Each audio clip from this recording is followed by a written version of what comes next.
என்னடா 7th எபிசோடில் ஒரே பேச்சா பேசிகிட்டு இருக்கீங்க அப்படின்ற மாதிரி தான் இந்த எபிசோட் அமைஞ்சிருக்கு. போன எபிசோடில் நான்சி அந்த ஷீல்ட் ஜென்ரேட்டர் நோக்கி கன்னை ஏம் பண்ணி ஷூட் பண்ணி நிற்கிறதோட முடிச்சாங்க. அதுலேருந்து அந்த 7th எபிசோட் ஸ்டார்ட் ஆகுது.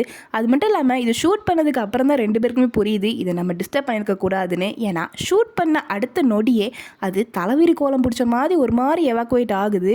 இது தெரிஞ்ச அடுத்த செகண்டே நான்சி ஜானத்தனையும் தூக்கி எரியுது. இந்த இம்பேக்ட் கீழே இருக்க ஸ்டீவன் டஸ்டினுக்குமே தெரியுது. அதுக்கப்புறம் அந்த ஷீல்ட் ஜென்ரேட்டர் பெருசாகி வேவாக கன்வெர்ட் ஆகி அந்த வால் வரைக்கும் ஹிட் ஆகிறத எல்லாருமே பார்க்குறாங்க, இன்க்ளூடிங் ஹாப்பர் 11 காலி முதல் கொண்டு. அப்படி ஹாக்கின்ஸில் பார்த்தீங்கன்னா எரிக்கா அவளோட பிளானை எக்ஸிக்யூட் பண்ணுறதுக்காக டஸ்டினோட சாரை வந்து மீட் பண்ணுறாங்க. அங்கே பார்த்தா இது யாருன்னு தெரியுதா? லைப்ரரியன் கூட நம்ம சார் இருக்காரு. பொம்பளை சோக்கு கேட்குதாடா, பொம்பளை சோக்கு. எப்படியோ எரிக்கா அவரோட சாரை கன்வின்ஸ் பண்ணி கூட்டிகிட்டு போயிடுறா. அந்த செகண்டை அப்சர்வ் டவுனில் என்ன நடக்குன்னு காட்டுறாங்க. ஹாப்பர் டீம் ஏதோ டிஃப்ரெண்ட்டாக ஃபீல் பண்ணுறாங்க. அதாவது ஸ்டீவ் வந்து ஓட்டிட்டு வந்த கார் இருக்குல்ல, அது அந்த சோத்தில் கொண்டு ஊட்டியிருப்பான். அது அப்படியே வேக்யூம் பண்ணி இழுத்துட்டு அங்கே ஒரு பெரிய ஹோல் க்ரியேட் ஆகுது. என்ன நடக்குது ஏது நடக்குதுன்னு யாருக்குமே புரியாத சமயத்தில் எல்லாமே வேக்யூம் பண்ணி இழுத்துக்கிட்டு இருக்க சமயத்தில் திடீர்னு ஒரு போர்ட்டல் க்ரியேட் ஆன உடனே 11 ஹாப்பர் காலி எல்லாருமே அது வழியே தப்பிச்சு போயிடுறாங்க.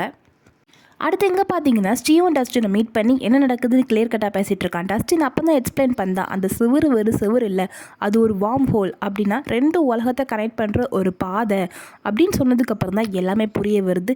நான்சி அதை டிஸ்டர்ப் பண்ணிட்டா, அதனால தான் ஒரு திடீர்னு ஏதோ ஒரு நடந்திருக்கு, மேபி அவள் அழிச்சிருக்கலாம், அதனால் சொல்லிட்டு நம்ம மேலே போகிறது சேஃப் இல்லை அப்படின்னு சொல்லி எக்ஸ்பிளைன் பண்ணிகிட்டு இருக்க சமயத்தில் தான் இந்த 7th எபிசோடான ஒரு நேம் அப்பேர் ஆகுது. இந்த பக்கம் பார்த்தீங்கன்னா நம்ம மேத்ஸும் ஹாலியும் வெக்னா கிட்ட வந்து தப்பிச்சு ஓடி வந்த உடனே அந்த குகைக்குள்ளே வந்து நிற்கிறாங்க. அப்போ வெக்னா ஹாலிகிட்ட வந்து சொல்லிட்டு நீ மட்டும் என்கிட்ட வரலன்னா நான் மேத்ஸ் சித்திரவதை பண்ணி கொல்லுவேன் அப்படின்னு சொல்லிட்டு அந்த குகையை விட்டு கிளம்புறான். இங்கே ரியல் வேர்ல்டில் வில்லை காட்டுறாங்க. வில் வந்து இப்போதைக்கு கோமால தான் இருக்கான். காரணம் என்னென்னா வில்லோட மைண்டு ஃபுல்லாக வெக்னா கிட்ட தான் கண்ட்ரோலாக இருக்குது. அது கண்ட்ரோல் பண்ணிட்டு வெக்னா அவன்கிட்ட சொல்கிறான், லாஸ்ட் டைமாக நீ எனக்கு ஸ்பையாக ஒர்க் பண்ணணும் அப்படின்னு சொல்லவும், நீ தான் எனக்கு ஸ்டார்டிங்கிலேருந்து ஒரு கருவியாக தான் இருந்த, மூலமாக தான் நான் எல்லாமே பண்ணினேன், அந்த டனல்ஸ் எல்லாமே உன்னோட கனவு மூலமாகவும் ஒன்றால் தான் நான் எல்லாமே பண்ணினேன் அப்படின்னு சொல்ல வரதான் வில்லுக்கு எல்லாமே புரிய வருது. இங்கே ராபின், மைக், லூக்கஸ் எல்லாரும் பேசிகிட்டு இருக்காங்க. வில்லை எப்படி பழைய நிலைமைக்கு கொண்டு வரலாம் அப்படின்னு சொன்ன உடனே ராபினுக்கு ஒரு யோசனை வருது. அதாவது வெக்னா கிட்ட மாட்டியிருக்கிறது எல்லாமே மைண்டு தான். அதாவது ஒரு சிடி பிளேயரை எடுத்து அந்த சிடியோட கவர் தான் அந்த உடல், அந்த சிடி தான் மைண்டு. அப்போ வெக்னா கிட்ட நம்ம தேட வேண்டியது அவங்களோட மனசை தான். அப்போது வெக்னா கிட்ட மாட்டிருக்கிறது எல்லா மைண்ட்ஸையுமே நம்ம வந்து அவங்க வெளியே வந்துட்டாங்கன்னா சிடியில், அதாவது அந்த உடல்குட்டே போயிட்டாங்கன்னா நமக்கு எல்லாருமே திரும்பி கிடச்சிருவாங்கன்னு சொன்ன உடனே நம்ம லூக்கஸ்க்கு ஒரு ஐடியா வருது. நம்ம மேத்ஸ் கிட்ட போயிட்டு அந்த பாட்டை ப்ளே பண்ண லூக்கஸும் ராபினும் போகிறாங்க.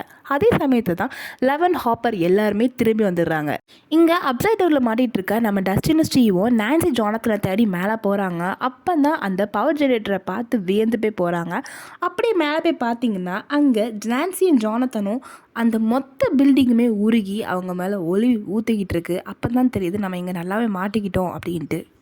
இந்த பக்கம் பார்த்தீங்கன்னா 11 வில்லை தேடி கிளம்பிட்டா. இங்கே மைக், ஹாப்பர், காலி எல்லாருமே பேசிக்கிட்டு இருக்காங்க. அதாவது 11 பற்றியும் அந்த வில்லை பற்றியும் பேசிகிட்டு இருக்கும்போது காலி உள்ள வந்து நீங்கள் சொல்கிறது எல்லாமே தப்பு, இந்த விஷயத்தை நம்ம பண்ணணுன்னா எல்லாத்தையுமே அழிச்சாகணும் அப்படின்னு சொல்லிட்டு இருக்கும்போது ஹாப்பர், உனக்கு அவளை எத்தனை நாளாக தெரியும், 2 நாளாக தெரியுமா அப்படின்னு சொல்லிட்டு பேசிகிட்டு இருக்கப்ப நம்ம மைக்குக்கு ஒன்றுமே புரியல. அதாவது காலியோட எண்ணம் என்னென்னா நம்ம 11 அவங்க இடத்துலேருந்து கூட்டிகிட்டு போயிட்டு ஒன்றாவே செத்துடலாம் அப்படின்னு சொல்லிட்டு தான் இருக்காங்க.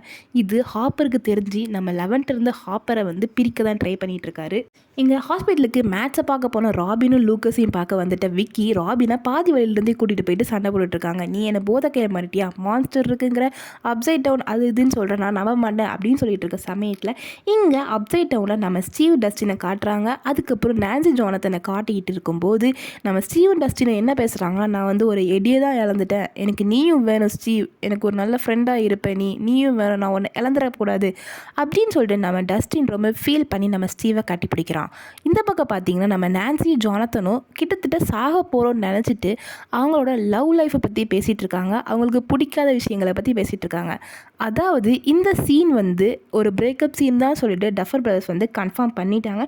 நிறைய பேருக்கு அது தெரியவே இல்லை. நான் வந்து ஒரு ஷார்ட்ஸ் வீடியோ அப்லோட் பண்ணியிருக்கேன், மறக்காமல் என் யூடியூப் சேனலில் போய் செக் பண்ணி பார்த்துக்கோங்க. அப்படி ஹாக்கிஸில் பார்த்தீங்கன்னா 11 வில்ல கண்டுபிடிக்கிறதுக்கு அந்த டப்பில் இறங்க ரெடி ஆகிட்டா. இங்கே ஹாப்பரையும் ஜாய்ஸையும் காட்டிடுறாங்க. ஜாய்ஸ் வந்து என்ன சொல்கிறாங்கன்னா, நான் வில்ல வந்து ரொம்ப பாதுகாக்கிறேன்னு சொல்லிட்டு அடைச்சி வச்சுட்டேன். அது மாதிரி நம்பிக்கை வச்சு தான் இப்படி பண்ண சொன்னேன். ஆனால் இப்படி ஆகும்னு சொல்லிட்டு நான் நினைக்கவே இல்லை அப்படின்னு சொல்லிட்டு வருந்திட்டு இருக்கும்போது நம்ம ஹாப்பர் வந்து சப்போர்ட்டிவாக பேசிகிட்டு இருக்காரு. அதே சமயத்தில் இங்கே 11 மைக்கும் பேசிகிட்டு இருக்காங்க. எப்படியோ வெக்னாவை அழிச்சாலுமே இந்த பிரச்சனை தீராது அப்படின்னு சொல்லிட்டு 11 பேசுவோம். நம்ம மைக்குக்கு ஒன்றுமே புரியலை. அப்போ தான் மைக்குக்கு வந்து 11 எக்ஸ்பிளைன் பண்ணுறா. அவங்க எல்லாமே மறுபடியும் என் பிளட்டை வச்சு எல்லாமே பண்ணுறாங்க, ரீபர்த் பண்ணிகிட்டே இருக்காங்க. குழந்தைங்க பிறந்தா என்னைய மாதிரி வளருவாங்க, அதனால் இந்த விஷயம் முடியவே முடியாது. அப்போ நம்ம மைக் சொல்கிறான், அப்போ வெக்னாவையும் கொள்ளிட்டு நம்ம அந்த லேபையும் கொள்ளலாம் அப்படின்னு சொல்லும்போது நம்ம 11 வந்து அதை ஒத்துக்க மாட்டேங்கிறா. ஏன்னா நம்ம காளி அவள் மைண்டில் போய் நல்லா பிரெயின் வாஷ் பண்ணி நீயும் நானும் செத்தாதான் இது முடிவுக்கு வரும்னு சொல்லி முடிவு வச்சுட்டா. அப்படியே 11 வெக்னா மைண்டுக்குள்ளே போய் நம்ம வில்லை காப்பாற்றின அதே சமயத்தில் நம்ம வில் வந்து மேத்ஸுக்கு ஆபத்துன்னு சொல்லிட்டு சொன்ன உடனே எல்லாருமே ஹாஸ்பிட்டல்கிட்ட போகிறாங்க. அங்கே பார்த்தீங்கன்னா நம்ம வெக்னா மேட்சை கொள்றதுக்கு 3 டெமோ டாக்ஸை விட்டுருப்பான். அங்கேருந்து நம்ம லூக்கஸ் மேட்ச் தூக்கிட்டு ஓடிட்டு கடைசியில் எல்லாருமே ஒரு லாண்ட்ரியில் போய் ஒளிஞ்சிட்டு இருப்பாங்க. அவ்வளோதானே நம்ம கதை முடிஞ்சதுன்னு சொல்லிட்டு 3 பேருமே உட்காந்துட்டு இருக்க சமயத்தில் தான் திடீர்னு ஒரு சவுண்டு கேட்குது. அதாவது ஆக்சிஜன் சிலிண்டரை யாரோ வாஷிங் மிஷினுக்குள்ளே போட்டிருக்காங்க. அது யாருன்னு பார்த்தீங்கன்னா நம்ம நான்சியோட அம்மா தான். அம்மாவா கொக்கான்னு சொல்கிற சமயத்தில் ஒரு ஆக்சிஜன் சிலிண்டரை வச்சுட்டு 3 டெமோ டாக்ஸை கொன்னுட்டு தலைவி பயங்கரமாக வந்து நிற்கிறா. அம்மா பசங்க சும்மாவா?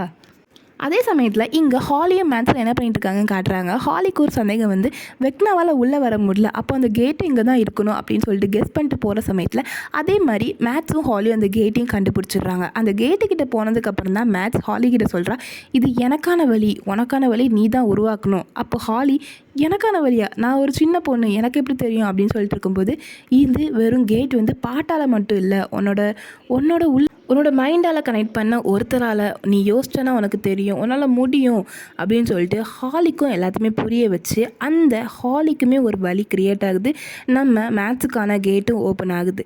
அதை நோக்கி 2 பேருமே அவங்களோட உடலை ரீச் பண்ணுறதுக்காக ஓடுற சமயத்தில் இந்த 6th எபிசோடை நிறைவு பண்ணுறாங்க நெட்ஃப்ளிக்ஸ். உங்களுக்கு இந்த எபிசோட் நல்லா இருந்துச்சா, எந்த மாதிரி தாட்ஸ் இருக்குது மறக்காமல் கமெண்ட் செக்ஷனில் போட்டுட்டு போயிருங்க. அடுத்த எபிசோட்லேருந்து உங்களை வந்து பார்க்குறேன். பை.